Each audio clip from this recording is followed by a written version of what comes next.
నమస్తే. తెలుగు రాజ్యంకి స్వాగతం. నేను మీ సంధ్య. ప్రస్తుతం టాలీవుడ్ ఇండస్ట్రీలో మహేష్ బాబు గారు అలాగే డైరెక్టర్ రాజమౌళి గారి డైరెక్షన్లో రాబోతున్న వారణాసి సినిమా గురించే పెద్ద ఎత్తున డిస్కషన్ జరుగుతున్న విషయం తెలిసిందే. కథ ఏంటి, అసలు మహేష్ బాబు గారిని ఈ సినిమాలో ఏ రకంగా వాడుకోబోతున్నారు, అలాగే మహేష్ బాబు గారు రాముడు అవతారంలో కనిపించబోతున్నారు అన్న న్యూస్, దీనికి సంబంధించి రాజమౌళి పెట్టబోతున్న అఫ్కోర్స్ ఆయన ఎవ్రీ మూవీకి ఎలాంటి ఎఫర్ట్ పెడతాడో మనందరికీ తెలిసిందే.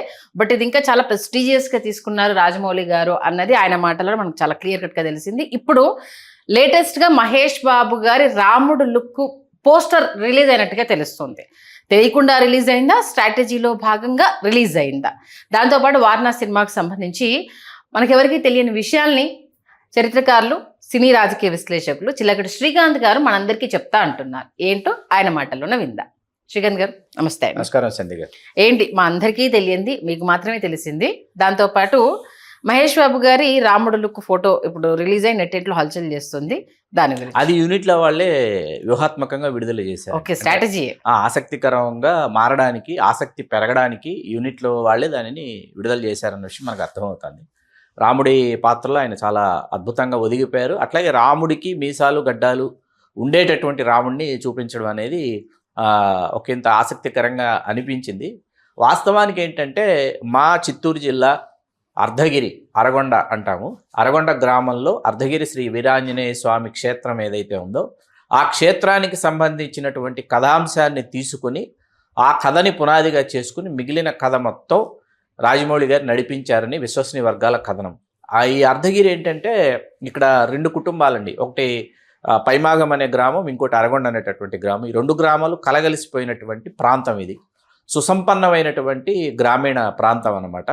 సంపన్న భూస్వామ్య కుటుంబాలు, అన్ని సామాజిక వర్గాల వాళ్ళు ఉన్నటువంటి ప్రాంతం ఇది. ఇక్కడ పైమాగం సుగుణాకర్ రెడ్డి గారు అంటే అపోలో ప్రతాప్ సి రెడ్డి గారి కజిన్ అనమాట. వీళ్ళిద్దరూ ఆయన మేనత్త కొడుకు ఈయన మేనత్త కొడుకు ఆయన అనమాట.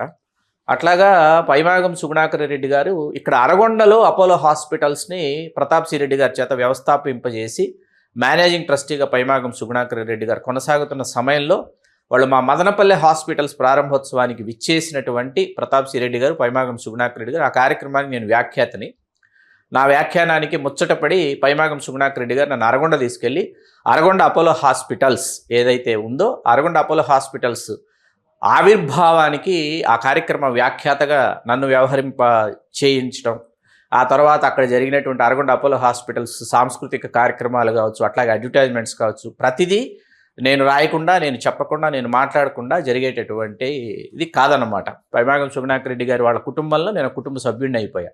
ఒకరోజు గ్రామస్తులందరూ వచ్చి మన చిన్నప్పుడు మనం అందరం పైకి కొండ మీదకి వెళ్ళి ఒక ఆంజనేయ స్వామి ప్రతిమ ఉంటుంది కదా, అవును పైన ఒక చిన్న గుడి ఉంది, ఆంజనేయ స్వామి ప్రతిమ ఉందంటే అక్కడికి ఒక 6 నెలలుగా నెల్లూరు నుంచి ఒక మెకానిక్ వచ్చాడు. అతని పేరు రామరాజు. అతను సోరియాసిస్తో బాధపడుతున్నాడు. అతను పైన ఉన్నటువంటి కొలను ఏదైతే ఉందో, ఆ కోనేరు ఏదైతే ఉందో ఆ కోనేరులో నుంచి నీరు తీసుకుని దూరంగా వెళ్ళి స్నానం చేస్తున్నాడు. అట్లాగే ఆ నీరు తాగుతున్నాడన్న 6 నెలల్లో సోరియాసిస్ దాదాపుగా మాయమైపోయింది, మొత్తం మటమాయమైపోయింది అని చెప్తే మాకు చాలా ఆశ్చర్యం వేసింది. ఆశ్చర్యం వేసి నేను సుగుణాకర్ రెడ్డి గారు, కామాలూరు శేఖర్ రెడ్డి గారు అని ఉంటారు, వారి జీప్ తీసుకురమ్మని ఆ జీప్లో వెళ్ళాము. ఎందుకంటే అటవీ ప్రాంతము, ఆ కొండ ఎగువకు వెళ్ళిన తర్వాత ఒక ఎగువ ప్రాంతంలో జీపుని ఆపేసి ఆ తర్వాత నడుచుకుంటూ పైకి వెళ్ళాలి. పైకి వెళ్ళి ఈ రామరాజు అనే అతన్ని చూసిన తర్వాత మాకు చాలా ఆశ్చర్యం కలిగింది.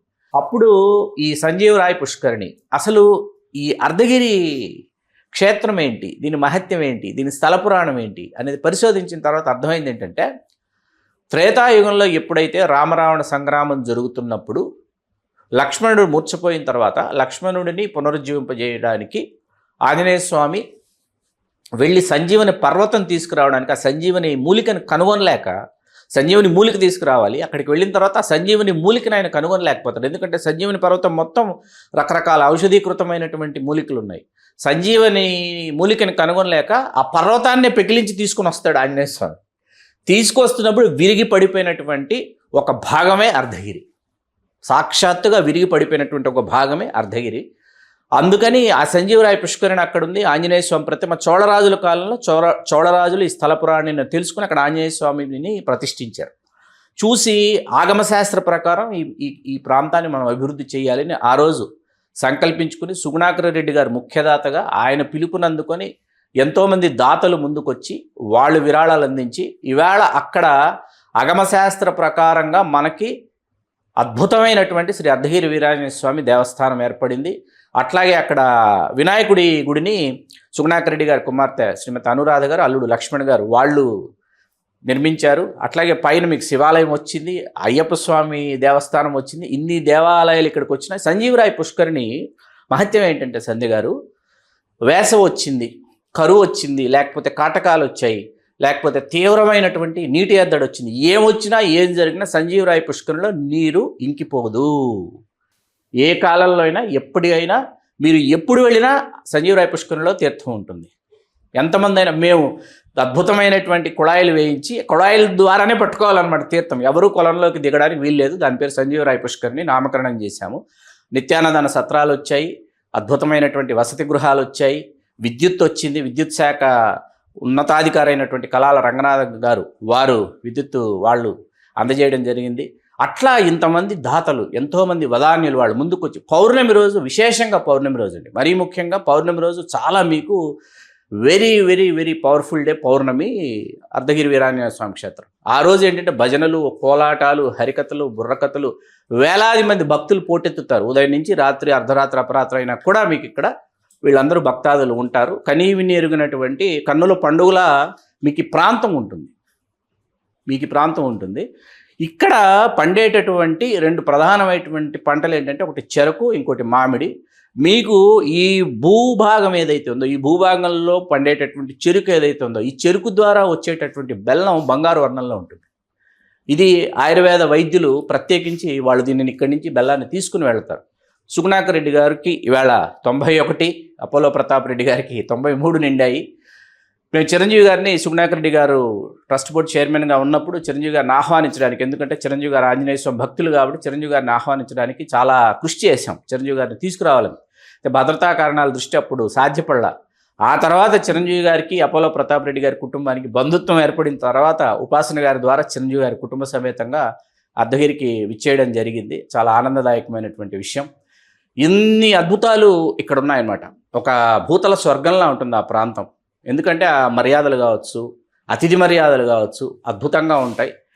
ఈ కథాంశాన్ని ఏదైతే ఉందో త్రేతాయుగంలో లక్ష్మణుడు మూర్చిపోయిన తర్వాత ఆంజనేయ స్వామి సంజీవిని పర్వతం తీసుకురావడానికి వెళ్ళి, ఆ సంజీవిని మూలికను తీసుకురావడానికి వెళ్ళి సంజీవిని పర్వతం తీసుకొస్తుంటే విరిగి పడిపోయినటువంటి ఈ భాగం ఏదైతే ఉందో, ఈ భాగానికి సంబంధించినటువంటి ఈ కథని ఇవాళ వారణాసి సినిమాలో మనం రేపు తెర మీద చూడబోతున్నాము. ఇది చాలా ఆనందంగా ఉంది. ఆ ప్రాంతవాసిగా నాకు చాలా ఆనందంగా ఉంది. మహేష్ బాబు ఫస్ట్ లుక్ రాముడు గెటప్ లో ఎలా అనిపించింది మీకు? అంటే నాకైతే లాంగ్ లుక్ లో సేమ్ కృష్ణ గారిని చూసిన ఫీల్. అంటే ఇక్కడ మీరు చెప్పింది చాలా వాస్తవం. ఎందుకంటే అభిమానులు మహేష్ బాబు గారిని సూపర్ స్టార్ కృష్ణ గారి అల్లూరి సీతారామరాజు గెటప్లో చూడాలని వాళ్ళు ఉవ్విళ్ళూరుతున్నారు. ఆ కళని రాముడి పాత్రకి మీసాలు గడ్డాలు ఆపాదించి రాజమౌళి గారు ఏంటంటే ఆ కొరత తీర్చేశారని మనం అనుకోవచ్చు. సందేహం లేదు. అద్భుతంగా ఉన్నాడు, అసలు చాలా అంటే చాలా బాగున్నాడు. సరే, ఇప్పుడు మీసాలు ఉన్నాయా రాముడికి లేవా అటువంటి చర్చోపచర్చలు మన వాళ్ళు పెట్టకపోతే చాలా బాగుంటుంది. సినిమాగా చూడాలి అని మనం భావించాలి. లుక్స్ బాగున్నప్పుడు ఆబ్వియస్గా అయితే డిస్కషన్ రాదు.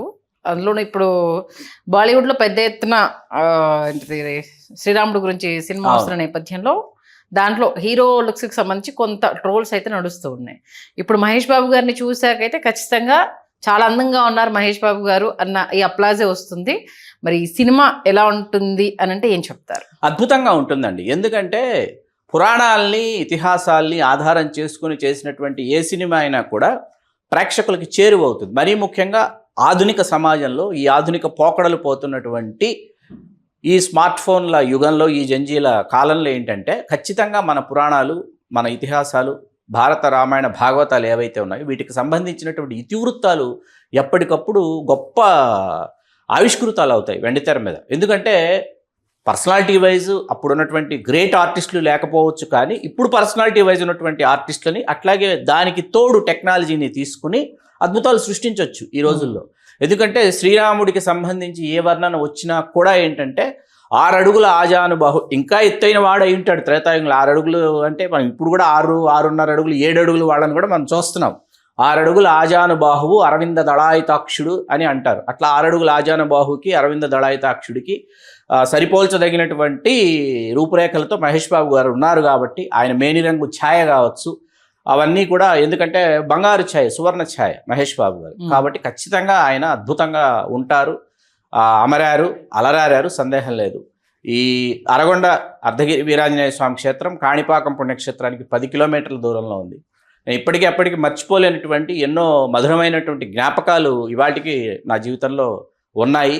అవి ఎప్పటికీ జ్ఞాపకాలు, ఆస్తులు కాబట్టి. ఎందుకంటే సాక్షాత్తు చంద్రబాబు నాయుడు గారు ముఖ్యమంత్రిగా అరగొండ అపోలో హాస్పిటల్స్ ప్రారంభోత్సవ వేదిక మీద నేను ఆ రోజు సభాధ్యక్షుడిగా ఆ కార్యక్రమాన్ని నిర్వహించడం, నేను చాలా బాగా కార్యక్రమాన్ని నిర్వహించానని చెప్పి అందరూ ఉండగా పద్మవిభూషణ్ డాక్టర్ ప్రతాప్ సిరెడ్డి గారు నన్ను కౌగిలించేసుకున్నారు అన్నమాట. ఆనందం ఆయన పట్టలేక చాలా బాగా చేశాను నేనని చెప్పేసి.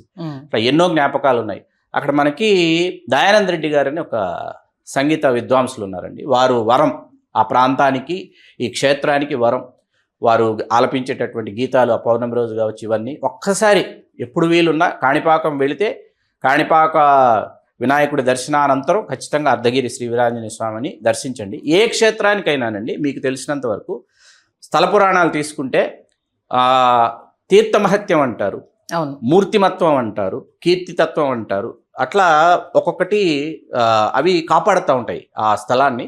ఇక్కడ అన్నీ కాపాడుతున్నటువంటి, అన్నీ కాపాడబడుతున్నటువంటి, అందరినీ కాపాడబడుతున్నటువంటి దైవం ఇక్కడ ఉన్నారు నేను విశ్వసిస్తాను. ఎందుకంటే వ్యక్తి విశ్వాసం కొండలను కదిలిస్తుంది అంటారు. అట్లా కొండలను కదిలించినటువంటి వ్యక్తి విశ్వాసమే శ్రీ అర్ధగిరి వీరాంజనేయ స్వామి క్షేత్రం. ఓకే, మొత్తానికి వారణాసికి సంబంధించి ఇది లింక్ అయి ఉండడము, ఇప్పుడు దానికి మహేష్ బాబు గారి పోస్టర్ రిలీజ్ అవడంతో వారణాసి సినిమా మీద హైప్ పెంచేసింది. మీరు అన్నట్టుగా అంటే రాజమౌళి గారు అధ్యయనం చేయకుండా అడుగు ముందుకు పోయారు కాబట్టి. లేదు, టీం వెళ్ళారండి అక్కడికి టీం వెళ్ళి అధ్యయనం చేశారు. ఓకే, కాబట్టి ఒక అద్భుతమైన మన స్థల పురాణానికి సంబంధించి ఆవిష్కృతం కాబోతున్నందుకు హ్యాపీగా ఉంది. మంచి విశ్లేషణ అందించారు. ధన్యవాదాలు శ్రీ. ధన్యవాదాలు సంధ్య గారు. హలో, తెలుగు రాజ్యం ఛానల్ చూస్తున్నారా? సామాజిక, రాజకీయ, జీవన చిత్రణే తెలుగు రాజ్యం. అతిశయోక్తులు, అసత్యాలు ఉండవు. రాజకీయ కోణం కాదు, ప్రజా కోణమే కొలబద్ద. తెలుగు రాజ్యం వీక్షణ మీ ఉత్తమ అభిరుచికి నిదర్శనం.